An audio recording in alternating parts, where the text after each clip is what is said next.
пришла к Иисусу, дети, да постница их, ученицы же пришла к приносявшим, видев же Иисус негодовал и рече им: оставите детей, приходите ко мне, и не браните им, таковы Твое Царствие Божие. Аминь, глаголю вам. И же аше не примет Царствие Божие, як отрочат, не имать вните мне, и объем их возможился на них, благословяше, и еже презреть милости много, отроков всех, где предстоявших, поющих и молящихся, и всех преподающим им и учащих их, не спаслать им сердца, ум и уста, и духа премудрости, разума и благочестия, страха своего, и просветить их светом своего поразумия, и подать им силы крепость своей же скоро приятие, и спешно навыкнуть им божественного закона его наказанию,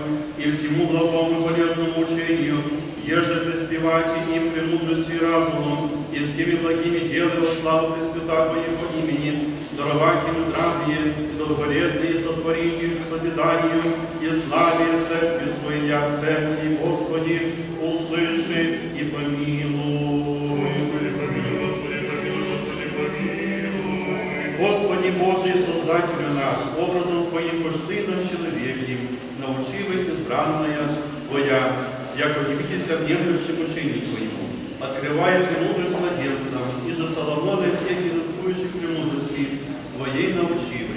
Отверзи сердца, умы и уста, отроков всех. Праздник воскресного дня.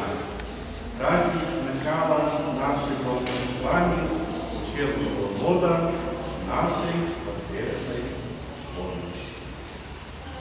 Прошли каникулы, вы отдохнули. Многие бывали у нас во время каникул в детских лагерях. Для каждого класса, в основном, кроме первого в этом году, был у нас недельный детский лагерь.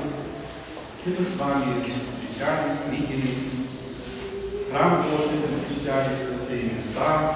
Самое главное, жили с вами в одной великой семье. И вот пришел снова день, когда мы начинаем наши занятия по изучению основ православной веры нашей воскресной школы. Это очень важно, это сплотит вас в одну семью, и самое главное, нравственно научит нас, как жить в нашей